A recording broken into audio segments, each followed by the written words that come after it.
चीन पर मानवाधिकार रिपोर्ट दबाने का आरोप लग गया है। शिनजियांग में मानवाधिकारों के उल्लंघन की रिपोर्ट दबाई गई है, ये आरोप लगे हैं।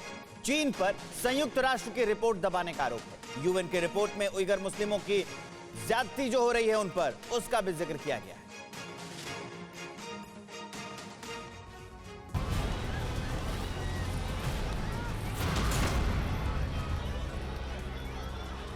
चीन का खुला फरमान है, चीन में रहना है तो उसके मुताबिक इस्लाम अपनाना होगा। इस फरमान से चीन में रहने वाला मुसलमान परेशान है। अब खबर है कि चीन शिनजियांग में मानवाधिकारों के उल्लंघन की यूएन रिपोर्ट को दबाने में जुट गया है। इसके लिए ड्रैगन तमाम तरह के पैतरे अपना रहा है। अब चीन संयुक्त राष्ट्र पर भी दबाव बनाने जा रहा है कि वो शिनजियांग प्रांत में उइगर मुसलमानों पर होने वाली क्रूरता की रिपोर्ट को सार्वजनिक ना करे, जिससे उसके अत्याचारों की पोल ना खुल पाए। संयुक्त राष्ट्र मानवाधिकार प्रमुख मिशेल बैचेलेट की मई 2020 में चीन दौरे पर गई थी। इस दौरान मानवाधिकार को लेकर चीन के प्रति नरम रवैया अपनाने के लिए क्या आप अपनी कृषि भूमि से रोजाना कमाई करना चाहते हैं? तो विजेताओं से सीखें, देर न करें। फ्रीडम ऐप को अभी डाउनलोड करें।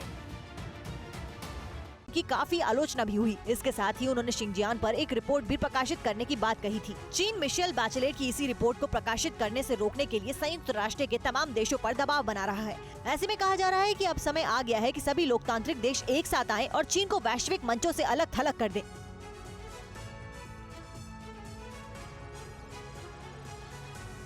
और हांगकांग पोस्ट में चीन की दमनकारी नीतियों का खुलासा। दमनकारी नीतियों के चलते देश छोड़कर भाग रहे हैं चीनी नागरिक। दूसरे देशों में राजनीतिक शरण ले रहे हैं चीनी नागरिक। 2020 में चीन छोड़ने वालों की संख्या 1 लाख के पार।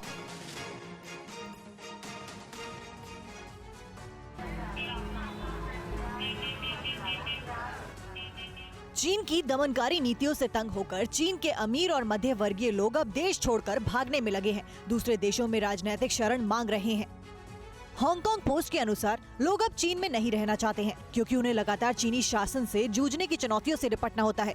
चुनौतियों में अल्पसंख्यकों पर हो रहे अत्याचार, अभिव्यक्ति की स्वतंत्रता छीनने, अकेडमिशियंस, कार्यकर्ताओं की आवाज दबाना और व्यापारियों और सेलिब्रिटीज पर होने वाले जुल्म शामिल है। बताया जाता है कि कोरोना को लेकर सख्त लॉकडाउन और सरकार की अकड़ के कारण महामारी ने केवल लोगों के लिए रोजगार की दिक्कतें बढ़ाई हैं।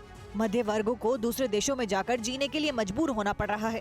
संयुक्त राष्ट्र शरणार्थियों के हाई कमिश्नर के अनुसार साल 2012 में चीन से भागकर शरण लेने वालों की संख्या 15,362 थी। ये संख्या बढ़कर 2020 में 1,08,071 पहुंच गई।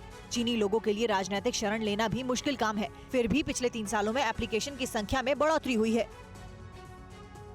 क्या आप अपनी कृषि भूमि से 10 गुना ज्यादा कमाना चाहते हो? तो फ्रीडम ऐप को अभी डाउनलोड कीजिए और साधकों से सीधे सीखिए।